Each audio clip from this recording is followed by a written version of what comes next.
Hey guys, Ryan Sprague here from the Somewhere in the Skies podcast, and welcome to my new series, Somewhere in the Skies, Case Files. And for our very first case today, we're going to be covering the Carlos de Santos UFO incident. Tell me what you think in the comments below. Let me know what cases you want me to cover on this new series, and I'll see you on the other side. Enjoy.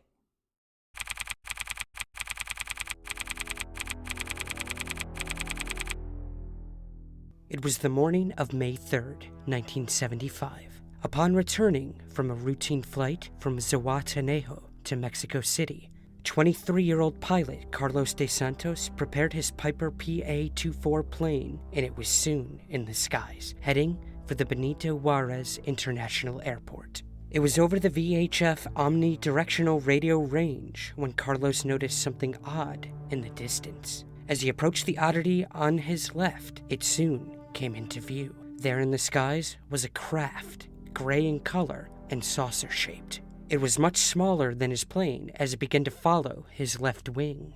It had what appeared to be a cockpit of some sort on the top with a blackened-out window. As Carlos stared in awe at the craft, he had a strange feeling that he was being watched from the other side of his plane. He turned to look, and on his right wing was yet another identical craft.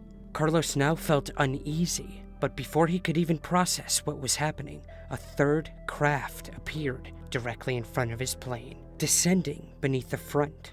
Reacting on impulse, Carlos dipped the nose of the plane to observe where this craft had gone. To his surprise and dismay, the craft was a little too close for comfort, hitting and scraping the fuselage, damaging the landing gear of the plane. It was at this point that Carlos no longer felt in control of his Piper plane. No matter what he did to try to get a handle of the plane, nothing was working. Surrounded by the three unknown objects, he was sure that they were moving in to attack. Surprisingly, however, Carlos felt as though they were guiding him.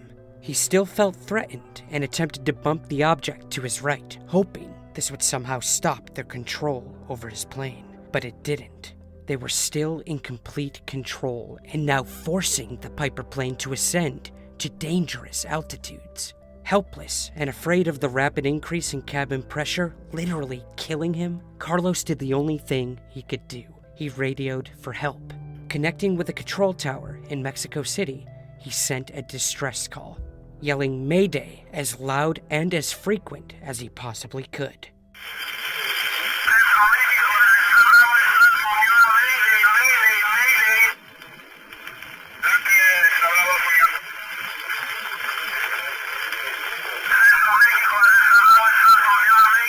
He went on to describe what was happening, stating that, quote, "I have 3 unidentified visual objects flying around me," end quote. He then went on to explain that, quote, "I'm apparently flying without control. The plane is without control. I'm not controlling the plane," end quote. The control tower instructed him to decelerate and descend, but Carlos explained that he couldn't. He believed this was the end, but just as he lost all hope, the objects seemed to distance themselves and begin to head toward the nearby Mount Popocatépetl volcano at unbelievable speeds. The objects soon disappeared out of sight, and Carlos regained control of his aircraft. He notified the control tower of such, but the issue remained that his landing gear was damaged beyond control. The airport issued an emergency landing, clearing the area of all flights. Forced to circle the airport almost a dozen times, Carlos desperately searched for something to fix the landing gear. He was able to find a screwdriver, and in a makeshift process was successful in extending the gear and safely landing the plane. Carlos was treated at a local clinic, and no substances were found in his system. He was given a clear bill of health and permission to continue flying thereafter.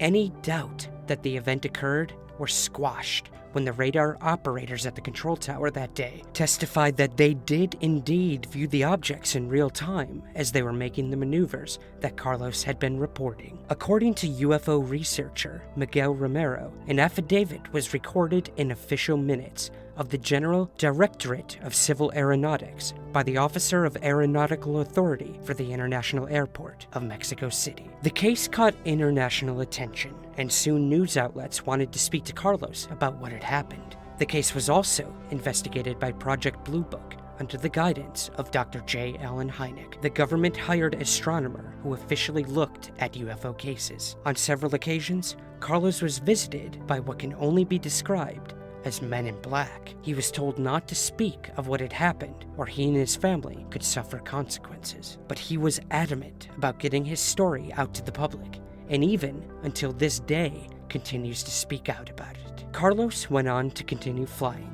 having a healthy and safe career thereafter. But presumably, that almost fateful day in 1975 completely changed his outlook on what lay somewhere in the skies over Mexico, and just exactly how much control the trio of saucer-shaped craft seemed to have over his Piper plane.